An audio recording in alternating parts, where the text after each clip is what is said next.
बलात्कार की घटना अपने आप में एक बहुत ही वैसे भी शर्मसार कर देने वाली घटना है। लेकिन इस दरिंदगी को करने वाले शायद उनकी हदें यहाँ तक ही महसूस नहीं है। उन्हें ऐसा लगता है कि इस घटना को अंजाम देने के बाद भी, इस दरिंदगी को करने के बाद भी उन्हें कुछ ऐसा करना चाहिए जिनका नाम शायद इतिहास के पन्नों पर लिख दिया जाए। ऐसा ही कुछ हुआ है एक आदिवासी महिला, जो कि एक मजदूर महिला है उड़ीसा की। ये खबर आपको ज़्यादातर मीडिया पोर्टल से गायब मिलेगी, इसकी कोई बहुत ज़्यादा चर्चा नहीं है, लेकिन ज़िक्र करना ज़रूरी है। एक गरीब महिला है जिसकी कहीं कोई सुनवाई नहीं है, एक गैंग रेप से गुजर जाती है। ये गरीब महिला मजदूर गैंग रेप से तो गुजर ही जाती है, इस प्रताड़ना को तो वो एक्सप्लेन भी नहीं कर सकती थी। साथ ही इससे ज़्यादा बुरा जो उसके साथ हुआ, ये आपका जानना बेइंतहा ज़रूरी है। क्योंकि इतने बड़े लोकतंत्र में लोग कहने के लिए सिर्फ इस वक्त रह रहे हैं, किसी के पास लोकतंत्र की जो एक आज़ादी होती है, जो जीने का एक तरीका और एक संविधान ने जो एक तौर तरीका दिया है, वो अब शायद किसी के पास नहीं रह गया है। ना ही बलात्कार करने वालों के पास, ना ही जुर्म करने वालों के पास, ना ही हत्याएं करने वालों के पास। हाँ, इसे सहने वाले अलबत्ता ये अलग बात है कि संविधान के अनुच्छेदों को, संविधान की बातों को, संविधान के कर्तव्यों को और उसकी कस्मों को याद रखते हैं। लेकिन उनके याद रखने से क्या होता है? जो पूरे संविधान को चलाने वाले लोग हुकूमत में बैठे हैं, वो तो सिर्फ चुनाव और उपचुनाव लड़ लड़ के अपने नेताओं को कुर्सी पे बैठाने पे लगे हैं। आप सुन रहे हैं यूपी टाइम्स 24 से एमटी सिद्दीकी को। बात करेंगे उड़ीसा की मजदूर महिला की।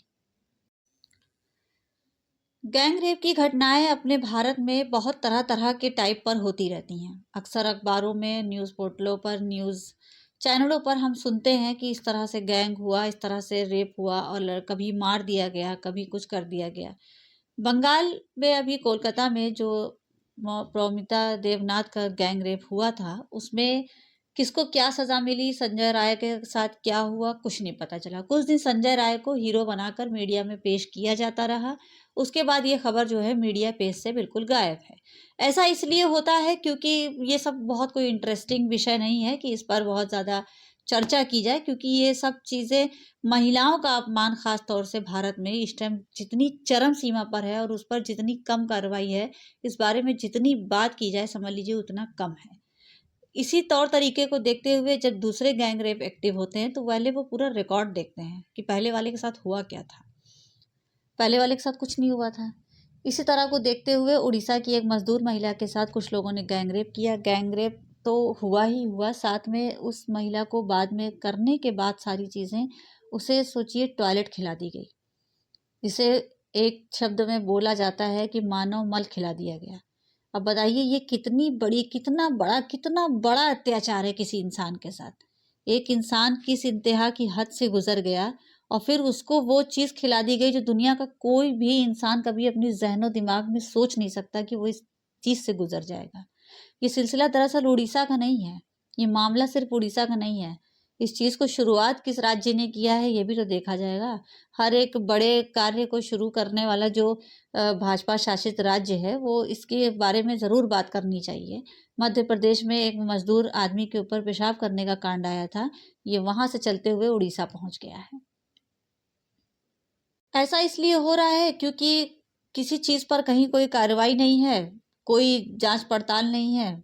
बस कर दिया भाई, वो भाजपा के कार्यकर्ता हैं तो उन्होंने गरीब मजदूर के ऊपर पेशाब कर दिया, किसी ने गरीब महिला का गैंग रेप करके उसके ऊपर उसे जो है टॉयलेट खिलाने जैसा जुर्म किया। ये सब चीज़ें इतनी कॉमन होती जा रही हैं गरीबों के लिए, फुटपाथ पर रहने वालों के लिए, मजदूरों के लिए, आदिवासियों के लिए, कि जिसकी कोई पकड़ ही नहीं है। मणिपुर का मामला जो है हमेशा तूल पकड़े रहता है। अगर आप इस तरफ चलेंगे ईस्ट की तरफ, तो आपको ये समझ में आएगा कि उधर बंगाल में इतना बड़ा मामला हुआ, फिर उसके बाद उड़ीसा का ये मजदूर महिला का मामला, मणिपुर अलग अपनी एक दूसरी ही हिंसा में जल रहा है। मतलब जैसे लगता है कि ये सब भारत के राज्य ही नहीं है। ये गरीब महिला अपनी बात को मीडिया से कहते हुए रो देती है और इसने पूरी वारदात को बताया कि किस तरह गैंग रेप के लिए इसको उठाया जाता है पहले। इतना ही नहीं करने के बाद जो ऊंची जाति के लोग हैं, बात और शब्दों पर ध्यान दीजिएगा, ऊंची जाति के लोगों ने नीची जाति की एक महिला को टॉयलेट खिला दिया। अब आप समझिए, ये बात हमने हमेशा कही, आज फिर कह दे रहे हैं कि जो इंसान ऐसा काम करता है, जो अपनी जात दिखाता है इस तरह का काम करके, दरअसल वो ऊंची जाति का नहीं होता, अपनी असल गिरी हुई जात और औकात वही इंसान दिखा रहा होता है। उस महिला के साथ जिसके साथ ये हुआ उसकी ज़ात और उसका धर्म, उसका जो स्टेटस है वो तो आप छोड़ दीजिए। जिन लोगों ने ऐसा किया वो कितने गिरे हुए लोग होंगे आप ज़रा सोचिए। क्यों? क्योंकि इनको हुकूमत का सपोर्ट पूरी तरीके से मिल रहा है। इनको ये लगता है कि जहाँ-जहाँ भाजपा शासित राज्य है, वहाँ पर ऐसी कोई इंक्वायरी नहीं होगी। हम खाली उँगली उठा सकते हैं, तो वहाँ जहाँ पर किसी भी राज्य में कांग्रेस या विपक्ष के लोग हैं और एक चींटी भी किसी को काट जाए, तो देखिए एक ऐसा हंगामा मचा देते हैं। यही इनकी पॉलिसी है।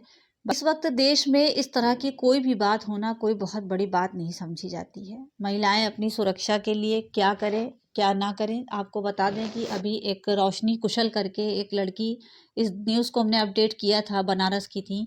बलात्कारी ने उनको सिर्फ धमकी दिया था तो उन्होंने उसके घर पे जाकर उसको थप्पड़ मार दिया था। उस थप्पड़ की सज़ा रोशनी कुशल को ये मिली कि उनको ही बेघर कर दिया गया, उनके घर की कुर्की आ गई, उनके हस्बैंड को, उनके भाई को गिरफ्तार कर लिया गया।